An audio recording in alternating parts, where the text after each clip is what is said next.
સુરત મહાનગરપાલિકાના લિંબાયત ઝોનમાં મારુતિનગરથી મદીના મસ્જિદ રોડ 18 મીટરનો છે, પરંતુ તેના પર દબાણ હોવાના કારણે આ રોડ સાંકડો થઈ રહ્યો છે. લાંબા સમયથી ફરિયાદ હતી, પરંતુ તેના પરથી દબાણ દૂર કરવાની કામગીરી થતી ન હતી. આ વિસ્તારમાં માથાભારે તત્વો દબાણ કરતા હોવાથી પાલિકાએ પોલીસ બંદોબસ્ત સાથે રાખીને દબાણ દૂર કરવાની કામગીરી હાથ ધરી હતી. આ વિસ્તારમાં માથાભારે તત્વો દબાણ કરતા હોવાથી પાલિકાએ પોલીસ બંદોબસ્ત સાથે રાખીને દબાણ દૂર કરવાની કામગીરી હાથ ધરી હતી. પાલિકાએ આ દબાણ દૂર કરતાં લિંબાયત વિસ્તારમાં લાંબા સમયથી સમસ્યાનો હાલ પૂરતો અંત આવ્યો છે, જ્યાં દબાણ જેસીબીની મદદથી તોડવામાં આવ્યા હતા.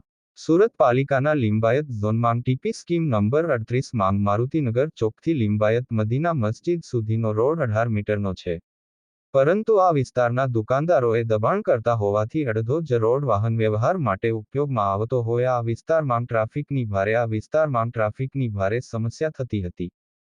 જો કે, આ અંગેની ફરિયાદ બાદ પણ પાલિકા દબાણ દૂર કરવાની કામગીરી કરી શકી ન હતી.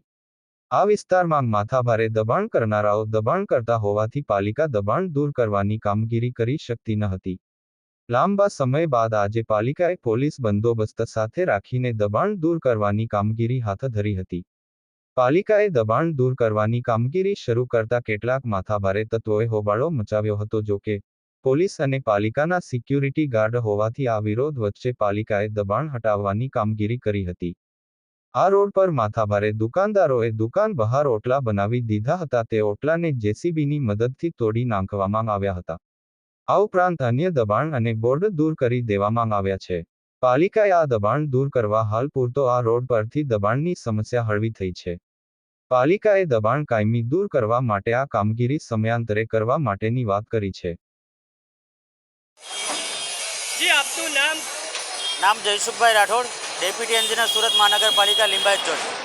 સાહેબ, કયો વિસ્તારમાં કઈ જગ્યા દબાણ ખાતાનું કામગીરી ચાલી રહી છે અને કેટલી દુકાનોને દબાણ? અત્યારે હાલમાં ટીપી 39 સુધીના લિંબાયતમાં મારુતિનગર સર્કલથી મદીના મસ્જિદ સુધીના આપણા 18 મીટર પહોળાઈના ટીપી રસ્તા ઉપર આપણે દબાણની ડ્રાઈવ લેવામાં આવેલી છે આજે, જેના ભાગરૂપે સુરત મહાનગરપાલિકાના 60 થી 70 જણાનો સ્ટાફ તેમજ પોલીસ ખાતાના પીઆઈ શ્રી તથા ડી સ્ટાફના માણસો સાથે આજે આ ડ્રાઈવ હાથ ધરવામાં આવેલી છે, જેમાં રોડ ઉપરના કાચા પાકા દબાણો દૂર કરવાની કામગીરી હાથ કરવામાં આવેલી છે.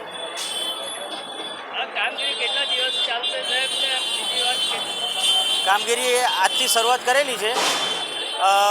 પિરિયોડિકલી અને કામગીરી દર વીકલીથી 15 દિવસના ગાળામાં બી આ કામગીરી કામગીરીના ભાગરૂપે ચાલુ રાખવામાં આવશે. સાહેબ, આજે તમે દબાણ દૂર કર્યો છે, એ લોકોને શું મેસેજ આપવા માંગશો તમે? મેસેજ તો એ લોકો સમજી જ ગયા હશે. એ પહેલાં આ દબાણની કામગીરી પહેલાં આપણે અગાઉ પ્રચારવાનથી પણ બધાને સીધી રીતે આડકતરી રીતે ઇન્ટિમેશન આપવામાં આવેલું હતું કે રસ્તા ઉપર કોઈપણ પ્રકારનું કાચું પાકું દબાણ કરવું નહીં, નહીંતર સુરત મહાનગરપાલિકા દ્વારા કાર્યવાહી હાથ ધરવામાં આવશે. જેથી આજે આ ડ્રાઈવ હાથ ધરવામાં આવેલી છે અને એ કન્ટિન્યુ રહેશે જ્યાં સુધી કોઈપણ પ્રકારના દબાણો કાયમી ધોરણે દૂર ન થાય ત્યાં સુધી.